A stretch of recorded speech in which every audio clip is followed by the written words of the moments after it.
Fóbia je veľmi silný pocit strachu z vecí, situácií alebo ľudí. Fóbií je veľké množstvo, preto sme pre vás vybrali 5 fóbií, ktoré svojim majiteľom značne sťažia život, nakoľko vyhnúť sa im môže byť veľmi zložité. Číslo 1. Panofóbia. Panofóbia alebo omnifóbia je strach zo všetkého.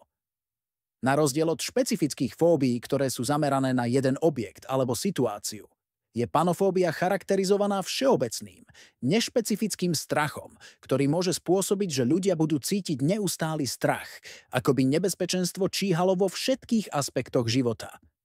Číslo 2. Barofóbia.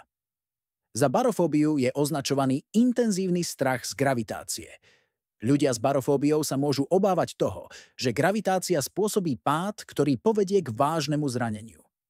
Tiež sa obávajú príliš veľkej gravitačnej sily, ktorá na ne vyvíja tlak a drví ich, či zníženia gravitácie, ktoré spôsobuje, že ľudia lietajú vo vzduchu a potenciálne do vesmíru.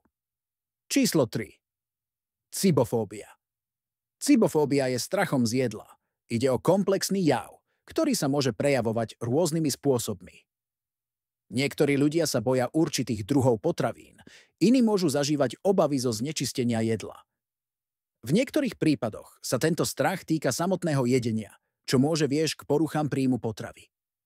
Číslo 4. Ako štvrtou je tu eozofóbia. Eozofóbia spôsobuje intenzívny strach z úsvitu alebo denného svetla.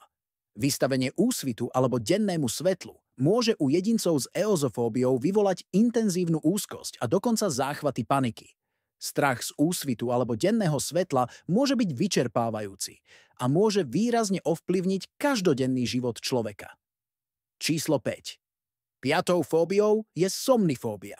Somnifóbia je intenzívny strach zo spánku, ktorý môže negatívne ovplyvniť kvalitu života. Vznik somnifóbie môže súvisieť s poruchami spánku, ako je napríklad spánková paralýza alebo nočné mory. Strach zo spánku nie je len nepríjemnosťou, môže tiež ovplyvniť duševné a fyzické zdravie. A aká je vaša fóbia? Podel sa s nami a napíš do komentárov. Ak sa ti toto video páčilo, nezabudni dať like a odber.